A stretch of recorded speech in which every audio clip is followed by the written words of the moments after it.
First of all, can you say your name and your job description? Yeah, I'm Ken Schwenke. I'm an interactive news developer at the New York Times. Can you tell us what robot journalism actually is? Yeah, well, it's sort of an umbrella term, but basically what it is, it's a series of steps that a computer program takes, that can take a source data set, right, and turn it into either a lead, right, for a story, or a story itself. What are examples where robot journalism is used nowadays? Right, so one of the things that I've done is I created something that takes information about earthquakes, right, that is emailed to an email account that I have, and then extracts the information and plugs it into a bunch of sentences that can report when earthquakes happen. Where do you see that technology phenomenon going in the next years?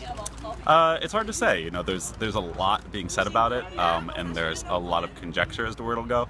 Right now, I think it's a really useful tool for journalists and for readers to get a handle on what's going on.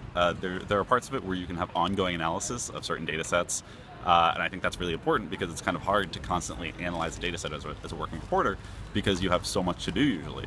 So I think that it'll continue to be a really good tool, and anything else than that, I couldn't even tell you.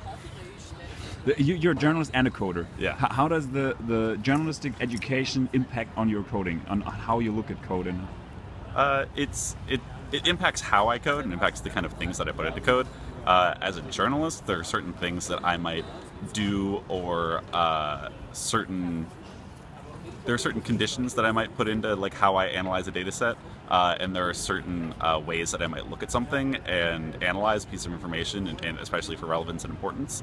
And knowing that as a journalist, I can codify that into computer code, which then the computer can run, and it sort of takes the ideas that I have and implements them for me as code.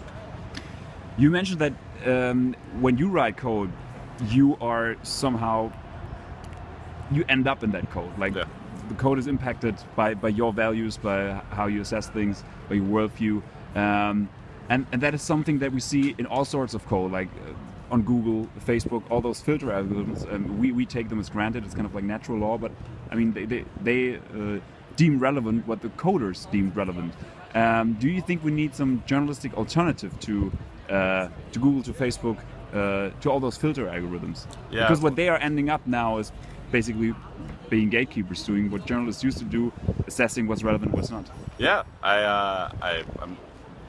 it's not definitely my expertise, the whole filter bubble phenomenon, right? But I get my news from a lot of my news from Twitter, but I also read the New York Times, and I read the LA Times, and I read news websites because I still think it's interesting what editors deem important. And I think that human news value and human news judgment is still really important. Google's tried to alleviate this in a couple ways. They allow editors actually to choose a set of stories that get displayed on Google News, right, in like a sidebar, though. I don't know how well that actually does, but I think that publishers need to get better at getting people to read their selections. You mentioned that robot journalism at the end of the day, or data journalism in general, is just replacing those rather simple if this then that tasks.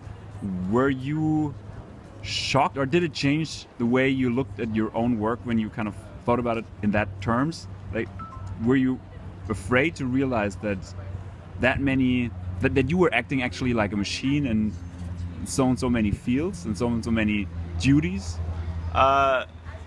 Not really. I mean, the machine is sort of acting like me more than I'm acting like a machine. There are certain steps, right, that you take just as a matter of course. People get into routines all the time. It depends on how terrified you are of your own routines.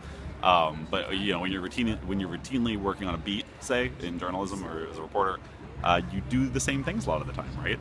And it's just something